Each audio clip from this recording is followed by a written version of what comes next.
검찰이 대장동 개발 비리 사건에 대한 항소를 포기하면서 지금 그 후폭풍이 일파만파입니다. 앞에서도 저희가 자세하게 설명은 드렸는데요. 사건을 담당했던 수사팀과 공판팀 검사들의 주장은 팀원 모두 만장일치로 항소를 결정했고 서울중앙지검의 결재까지 받았고 대검에다가 승인을 요청한 건데 끝까지 대검이 불허했고 서울중앙지검장도 결국 거기에 동조를 했다. 일선의 수사검사와 공판검사들 지금 강하게 반발하고 있고요. 마지막까지 4차장검사가 지검장 재설득하기를 바라면서 접수대 앞에서 항소장 들고 기다렸는데 7분, 마감 시한 7분을 앞둔 직전에 서울중앙지검장이 항소 승인 못한다고 했던 거. 이거 받아들일 수 없다는 입장입니다. 이렇게 해서 대규모 개발 비리 사건에 대한 초유의 항소 포기 상황이 벌어진 겁니다. 이 상황에 대해서 국민 돈을 훔쳐 김만배 주머니에 찔러준 셈이다라고 비판한 분이 있습니다. 국민의힘 주진우 의원 지금부터 만나보죠. 주 의원님 어서 오십시오. 네, 반갑습니다. 검찰이 항소를 포기하는 일 이게 어느 정도 이례적인 건가요? 제가 25년 정도 법조 생활 했는데요. 예. 이런 경우 처음 봤습니다. 그 정도로 이례적이고 실질적으로 이런 권력형 비리 사건에서 특히 대장동 사건은 국민들이 다 아실 겁니다. 아주 이례적으로 1000배 수익을 얻어간 사건이거든요. 그러니까 7억 투자한 민간업자들이 7천억을 벌어갔습니다. 예. 그러니까 그 자체에 비리가 없을 수가 없는 것이고요. 더더군다나 그 전체 인허가 과정과 사업을 주도했던 유동규 씨 같은 경우에는 본인의 중형을 감수하면서까지 이제 이 부분을 털어놨거든요. 그래서 엄청나게 반칙이 많았던 사건인데 1심에서 비록 그 상당한 형이 선고됐지만 예. 기본적으로 특경법 배임이라든지 뭐 배임 액수를 피해가 어떻게 산정할 것인지 등등에 대해서 상당 부분이 무죄가 선고됐거든요. 이런 경우에는 당연히 상급심의 판단을 받아봐야 되는 거고 검찰의 구형과 사실은 이 간극이 컸어요. 그러니까 이 간극에 대해서 상급심 판단을 받아서 조정하는 부분이 필요한데 이것을 수사팀이랑 공판팀 하면 한두 명이 아니거든요. 수십 명의 의견이 일치했는데 네, 그것도 더더군다나 기록을 다 본 사람들이고 재판을 몇 년간 한 사람들이잖아요. 그들이 담당자인 거죠? 네. 수사팀하고 공판팀이. 그런데 네. 법무부에서 사실은 보고 과정에서 그 결과가 바뀌었다는 것이고 법무부는 한 하루 정도 검토할까요? 기록 없이 보고서 한 장으로 검토하는 건데 이 부분에 대해서 이걸 결론을 뒤집어 버린 것은 저는 처음 봤습니다. 그 정도로 이례적입니다. 네. 그 정도로 이례적인 일이다. 근데 국민들이 그 1심 판결을 10월 말에 들었을 때는 중형 선고됐네. 누구는 8년, 뭐 누구 8년, 누구 5년. 네. 중형이 선고되고 법정 구속됐으니까 꽤 뭐 적절하게 내려졌나 보다. 그래서 검찰이 항소 안 하나 보다 이렇게 생각했는데 네. 지금 말씀을 듣고 보니까 추징금 문제가 해결이 안 됐고 네. 그다음에 특경법상 배임이 아닌 업무상 배임으로 적용이 된 부분 맞습니다. 이런 것들이 여전히 다퉈볼 만한 거였단 말씀이에요. 딱 하나만 예를 들면요. 예. 김만배 씨에 대해서 추징금을 검찰은 6,100억을 내려달라고 했습니다. 구형량이. 네. 예. 그 얘기는 뭐냐면 그 대장동 배임 피해로 인해서 6,100억은 적어도 피해를 본 것이 확실하니. 그가 이제 부당 이득을 취했다. 네, 부당 이득을 취했으니까 부당 이득을 취한 것을 김만배 씨가 도로 가져가서 평생 떵떵거리고 사는 거는 정의에 부합하지 않잖아요. 그럼 김만배 씨는 뭐 1심대로라면 8년 살고 나와가지고 그 돈은 그냥 취하는 거예요? 그런 거죠. 그러니까 그 돈은 김만배 씨 재산으로부터 전부 다 이제 환수하겠다라고 검찰이 구형을 했는데 이 배임죄에 대해서 그 피해액을 특정할 수 없다라고 1심에서 판단하다 보니까 불과 뇌물과 관련된 428억 원만 추징하겠다고 한 겁니다. 그것만 하더라도 돈으로 따졌을 때 5,500억 차이가 나지 않습니까? 그러네요. 그러니까 이제 이번 항소 포기로 인해서 김만배 씨로부터는 어떤 경우에도 이제 국가는 428억밖에 못 가져와요. 그 굉장히 큰 겁니다. 그리고 이미 김만배 씨 재산은 이제 이미 법원에서도 이게 배임 액수가 워낙 크다 보니까 언제든지 환수할 수 있도록 김만배 씨 명의 재산을 2천억 정도 묶어놨거든요. 동결해놨습니다. 그걸 추징 보전 명령이라고 하는데 추징에 대비해서 처분할 수 없도록 묶어놓은 거죠. 근데 이제는 이번 결정으로 인해서 428억 외에는 이제는 국가가 가져올 방법이 없잖아요. 그러니까 1,600억은 당장 김만배 씨한테 돌려줘야 되는 겁니다. 그게 국민들이 납득할 수 있을까요? 1,600억의 돈을 지금 당장 김만배 씨한테 돌려주고 수감생활 중이긴 하지만 그 수감생활 중간에라도 그 돈을 처분할 수도 있는 거거든요. 심지어는. 네. 그래서 김만배 씨 주머니에 국민 돈을 찔러준 셈이다. 그렇게 말씀하셨어요. 네, 그렇고요. 이게 배임 액수가 6,100억이냐 아니냐는 건 상당히 중요한 의미인 것이요. 징역 8년 나왔지 않습니까? 8년요. 현재 피해액을 가지고 환산해 봤어요. 수감하는 하루당 얻는 이익이 2억입니다. 그러니까 제가 2억짜리 세계 신기록급의 고액 알바라는 표현까지 썼는데 이건 납득이 어려울 것 같습니다. 하루에 수감하면 하루당 2억씩 버는 택이거든요. 하루 수감 2억씩 벌고 나가서 다 받을 수 있는 거예요? 네, 그렇죠. 1년 해봤자 730억 정도잖아요. 그러니까 730억인데 징역 8년이니까 오히려 2억보다 조금 넘죠. 그 특경법상 배임죄 적용하고 일반 업무상 배임죄 적용 그 차이는 어느 정도나 큰 거예요? 이게 엄청난 차이가 있는 것이요.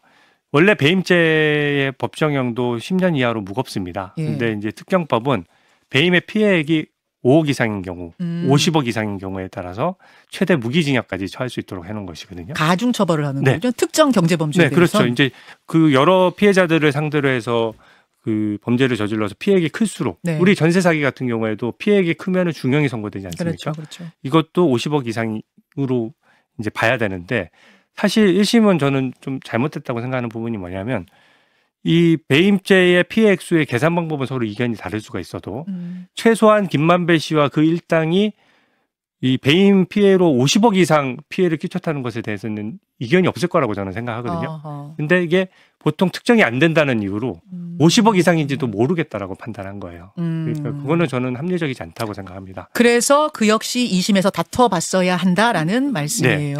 추징금 액수 외에 하나만 간단히 지적하면요. 이렇게 되면요. 지금도 정권이 바뀌니까 남욱 같은 사람들이 예전에는 검찰에 어떠한 강압수사도 없었다라고 법정에서 증언까지 한 사람인데 이제는 마치 검찰이 강압수사에서 본인이 허위 진술한 것처럼 말을 번복하기 시작하잖아요.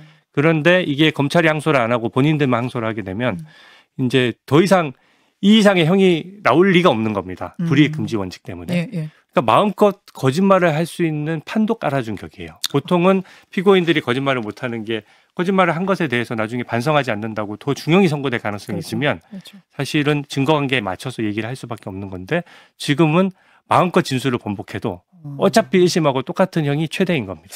그 부분이 저는 조금 아이러니했는데 뭐냐면 저는 양쪽이 다 항소 포기하는 경우는 봤어도 그래서 1심이 확정되는 건 봤어도 지금 이 대장동 일당들은 항소를 하고 검찰은 항소를 안 해서 2심이 열리기는 열리는 것도 신기한 것 같아요. 네, 그러니까 무죄를 더 받을 수는 있고 유죄를 더 줄 수는 없는 그런 사건이고요. 그러다 보니까 중앙지검장이 바로 사의 표명을 했지 않습니까? 중앙지검장 이번 정부에서 임명한 사람이거든요. 그럼 이번 정부에서 어느 정도 승승장구할 게 예측되지 않습니까? 그럼에도 불구하고 바로 사표를 내서 책임지겠다고 할 정도로 그만큼 이례적이고 통상적이지 않은 사건이다. 이렇게 말씀드릴 수 있습니다. 말씀하신 대로 이례적인 상황이 왜 벌어졌는가를 이제 좀 따져볼 텐데 그 전에 항소 포기가 적절했냐 아니냐에 대한 반론도 있습니다. 민주당의 반론은 이런 거예요. 선고 형량이 구형의 3분의 1 이하일 때는 항소하지 않도록 하는 법률 원칙을 그대로 따른 것뿐이다. 이건 항소 포기가 아니고 항소 자제다. 법리적으로 문제가 없다. 오히려 지금까지 무조건 항소하는 그 관행이 문제였던 거다.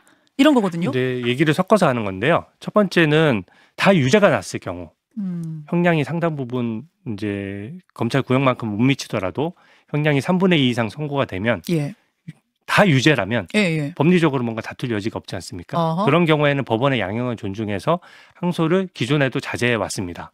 근데 이 건 같은 경우에는 특경법 위반이랑 큰 배임 부분에 대한 무죄 부분 선고가 있는 거고요. 더더군다나 피고인들 간의 양형 균형도 유동규 씨 같은 경우에는 김만배 씨랑 같은 형이 나왔거든요. 8년. 네. 근데 국민들 중 상당수는 유동규 씨는 진실을 얘기한 사람이고 김만배 씨는 끝까지 묵비한 사람인데 똑같은 형이 맞느냐. 그리고 돈을 벌어간 사람이 김만배 씨는 2천억을 추징 보전할 정도로 재산을 많이 가지고 이 사건으로 돈을 번 사람인데 왜 똑같이 8년이냐 이런 부분이 있거든요. 근데 지금 그 얘기를 하는 거는 유동규 씨가 구형량보다 1년 더 나왔어요. 오히려 검사는 당사자의 불이익을 금지하기 위해서라도 당사자가 불이익 본 사람을 바로잡기 위해서라도 항소를 하거든요. 근데 이것은 법무부가 주도한 것이 뻔한데 유동규 씨를 챙기려고 법무부가 그렇게 했을 거라고 생각하는 국민은 별로 없을 것 같습니다. 그러니까 유동규 씨가 그동안 이재명 대통령 관련된 폭로를 이어왔잖아요. 근데 유동규를 챙기기 위해서 항소를 포기하는 게 맞다? 이 말이 저는 굉장히 이율배반적으로 들릴 것 같습니다. 자, 그렇다면 이례적인 결정이 왜 나왔는가 그 과정에 대한 이야기를 좀 해보죠. 왜 이런 결정을 했다고 보세요? 검찰이? 저는 대통령실하고 법무부 장관의 교감 내지 지시 없이 이런 결정이 되는 건 시스템상 불가능하다고 생각합니다. 대통령실은 지금 아무 입장을 내지 않았고 그렇죠. 법무부에서도 수사 그 건으로 지휘한 적 없다. 그냥 의견을 뭐 참고했을 뿐이다. 이런 게 지금 대검의 입장이기도 하고요. 네, 더 디테일하게 물어보면 전 진실이 규명될 거라고 생각하는 것이 그러면 대검에서 법무부에 보고할 때 항소를 해야 된다고 보고했습니까? 항소를 하지 말자고 보고했습니까? 당연히 항소를 해야 된다는 보고를 법무부에 올린 거거든요. 거기에 대해서 의견을 달았다는 건 뭐겠습니까? 당연히 반대하는 의견을 단 것이에요. 그러니까 추상적으로 지금 말을 하지만 실질적으로는 일선의 수사팀 전원 수십 명의 검사들이 전부 다 이건 항소를 하는 게 맞는 사안이라고 봤고 중앙지검장까지 다 결재를 마쳤고 대검에 보고돼서 대검도 그 의견에 동의해서 법무부에 똑같은 보고서를 올렸는데 법무부에서 이견을 달았다는 거 아닙니까? 지금 그렇게 파악하고 계세요? 아니면 그렇게, 추정이세요? 아니 그렇게 파악하고 있습니다. 그렇게 파악하고 있습니까? 대검까지도 다 동의했다? 다 동의했다고 그러니까 검찰은 다 동의했는데 그럼 뭐 예를 들어서 대검에서는 저는 동의했다고 생각하는 게 뭐냐면 대검에서 동의가 안 된다면 법무부에 올리기 전에 일선하고 협의를 먼저 합니다. 저도 뭐 검사로서 일을 해봤지 않습니까? 그럼 일선과 협의해서 통일된 의견을 올리지 대검에서 법무부에 보고하면서 대검 의견과 중앙지검장 의견이 서로 다릅니다. 이렇게 보고할 리는 없거든요. 그렇게는 안 간다. 그리고 일주일이나 항소 기간이 있기 때문에 그 내에 충분히 협의할 수가 있는 거예요. 이거는 고의로 쥐고 있다가 마지막에 예측 못하게 확 불허를 해버린 사안으로 저는 파악을 하고 있고 또 대검에서 보고가 됐다면 검찰총장 얘기도 워딩을 잘 보면 법무부의 의견을 참고하여라는 말이 있잖아요. 그 말을 더 디테일하게 들어가서 보면 법무부 의견이 뭐겠습니까? 왜 참고했겠습니까? 자기 의견과 법무부 의견이 같았으면 참고할 이유가 없죠. 자기 의견대로 하면 되는 건데 법무부와 대검도 이견이 있었다는 것이고요. 원래 보고서로 보고하도록 되어 있습니다. 보고 문건이 공개되면 그대로 확인될 일이에요. 저는 확신하지만 일선의 수십 명의 검사들이 수년간 재판에서 기록을 다 꿰고 있는 사람들이 항소를 하자고 하는데 법무부에 있는 실무 검사들이 항소를 하지 말자고 할 가능성은 0%라고 생각합니다.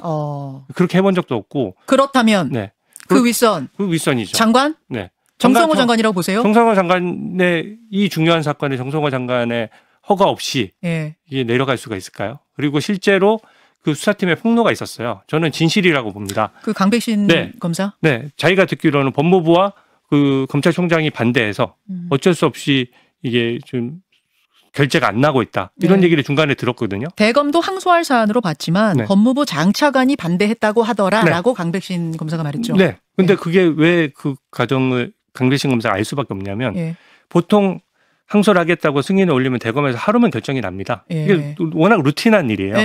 그리고 이런 사건이 전국에 얼마나 많겠습니까? 지금 배임 사건들 다 이런 사건도 무죄 난 거예요. 100% 다 항소합니다. 포기하는 경우가 없어요. 그러면 일선의 다른 배임 사건도 다 포기해야죠. 근데 이런 것들을 올렸을 때 바로 결론이 나는데 결론이 안 나고 며칠을 끄니까 경위를 알아본 거죠. 이래저래 왜 끄냐. 대검 간부들하고도 수시로 통화를 했을 겁니다.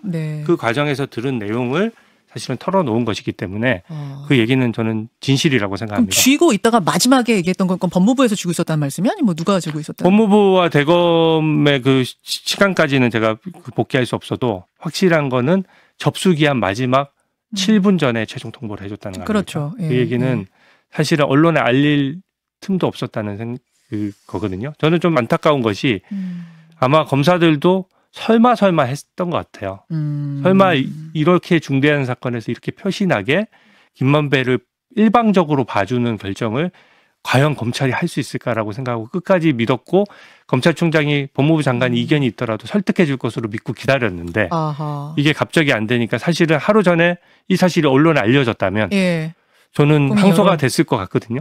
솔직히 여론이 움직여서. 그러니까 여론이 움직이지 못하게 하기 위해서 마감 시한인 자정 7분 전까지 쥐고 있었다 이 말씀이신 거예요. 네, 그럼 그렇게 보는 거죠. 자, 그럼 그 쥐고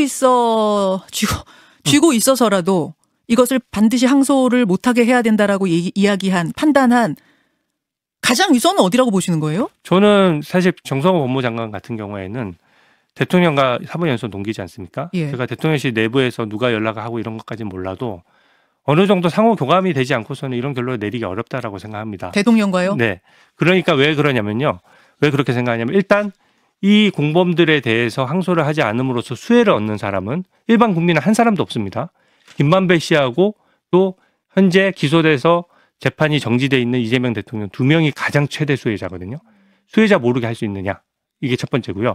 두 번째는 정무적 부담도 엄청납니다. 사실은 저는 대통령실 참모들이 설사 이런 건의가 법무부에서 올라갔다고 하더라도 예? 저는 거절했어야 된다고 봅니다. 왜냐하면 이해 충돌이 너무 직접적이다 보니까 사실은 국민들이 이게 쉽게 넘어갈 이슈가 아니거든요.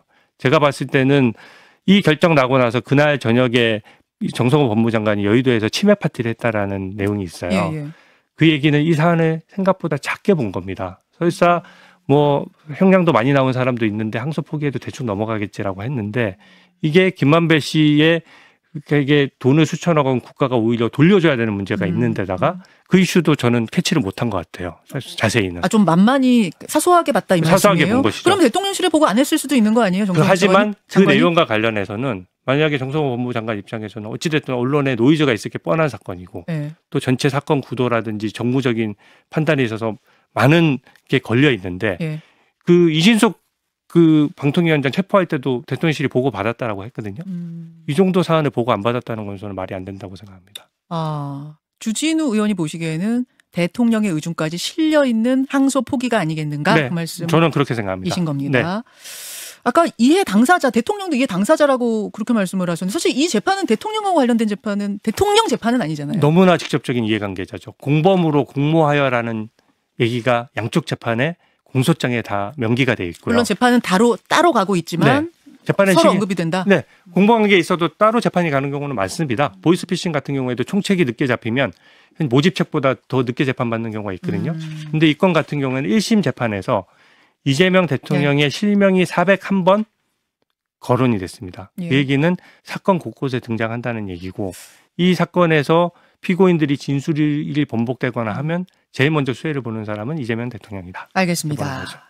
그래서 민주당에서는 이번 논란을 대장동 수사팀의 집단 항명이다 이렇게 보고 있습니다. 김병기 민주당 원내대표는 김건희 때는 왜 가만히 있었느냐. 이번 사태의 본질은 한 줌도 되지 않는 친윤 정치검사들의 망동이다. 조직적 항명에 가담한 강백신 검사 등 관련자 모두에게 단호하게 책임을 물어야 한다 하면서 법무부가 당장 감찰에 나서라 이렇게 주문을 했거든요. 네. 항명이란 부분은 어떻게 보세요? 이게 검사가 한두 명이 나선 게 아닙니다. 수사팀에 관여된 사람이 수십 명이고요. 또 실제로 재판을 또 수사검사를 재판에 못 들어가게 해서 재판을 하는 검사들은 또 다릅니다. 네, 공판팀이 따로 있죠. 공판팀은 따로 있고 이번 정부 들어서 검사들 인사도 새로 해서 이번 정부 들어서 맡게 된 사람들도 있어요. 더더군다나 중앙지검장은 이번 정부에서 임명한 사람입니다. 예. 그 분들이 전부 다 사실은 이게 항소가 하는 것이 맞다고 판단했기 때문에 결재까지 했던 것이고요. 그 일선 검사들이 반발했을 때 중앙지검장이 바로 사표 냈지 않습니까? 그게 상징적인 장면이라고 생각을 하고 실질적으로 초임 검사조차도 지금 검찰총장이 용퇴를 요구하고 또 실제 검사들, 일선 검사들 아마 본물 터지듯이 터질 겁니다. 터질 거라 보세요. 네. 왜냐하면 이거를 매일 처리하는 검사들 입장에서는 이렇게 되면 일 못합니다. 검찰총장이 대행입니다만 네. 뭐 거취를 결정해야 된다고 보십니까? 저는 거취를 결정하는 건 너무나 당연하고 거취를 결정하지 않고서는 못 버틸 것이라고 생각합니다. 그렇게 보세요. 네, 지금 분위기가 그 정도로 부글부글해요? 네, 저는 훨씬 부글부글하고요. 예. 실제로 주말이어서 사실 저희가 못 느꼈잖아요. 예. 산발적 오늘 난리가 날 겁니다. 그래요? 왜냐하면 검사들 입장에서는 이게 검찰권 행사에서 정치 권력이 개입했다라고 인식할 수밖에 없는 상황이거든요. 법무부 장관이 도어 스태핑 곧 탄다고 하는데 10초 정도 남았습니다. 어떻게 입장 취해야 된다고 보십니까? 법무부 장관이 저는 지휘를 했다면은 지휘했다고 떳떳이 밝혀야 된다고 봅니다. 근데 그것을 감추는 것이 저는 이상하다고 생각하고 지휘를 했다면 서면 지휘를 했어야죠. 그게 책임지는 자세 아닙니까? 법무부 장관도 뭔가 입장을 취해야 된다고 보세요? 법무부 장관도 만약에 지시했다면 책임을 져야죠. 여기까지 듣겠습니다.